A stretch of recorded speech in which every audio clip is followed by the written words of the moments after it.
Okay, this is my third tutor question. Well, opinion question, more likely. The question is, should Mary have acknowledged Anne Boleyn as queen? And I ask this because I feel like some people really think that she should have done this. And I want to know why. Because honestly, I don't see why or how you can defend Anne in this situation.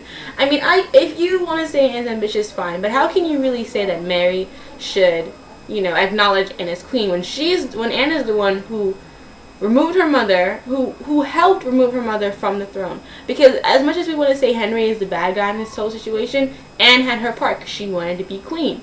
So, for those out there who think that Mary should have done it, explain why.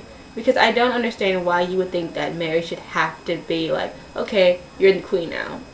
I really don't see that. Especially to the fact where Jane Seymour never acts out of either Mary or Elizabeth. And people are saying that Jane was in a totally different situation because, Anne Boleyn was dead at the time.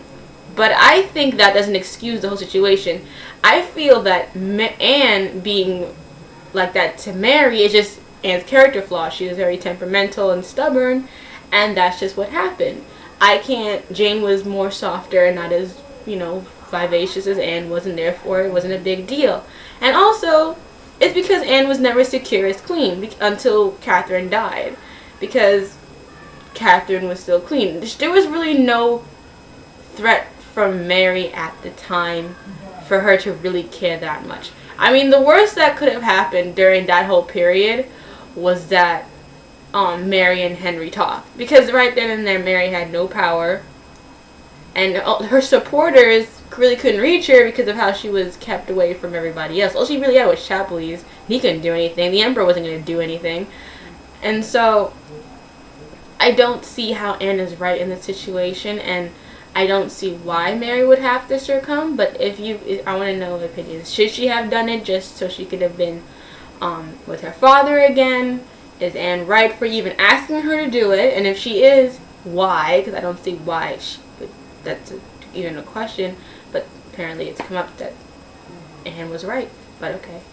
And honestly, even though I have my own opinion on it, there's no yes or no answer. Everyone else is different. So I just want to get a variety of opinions. So I realize there's a lot of questions in here. So the questions are in total: should Mary have acknowledged Anne as queen?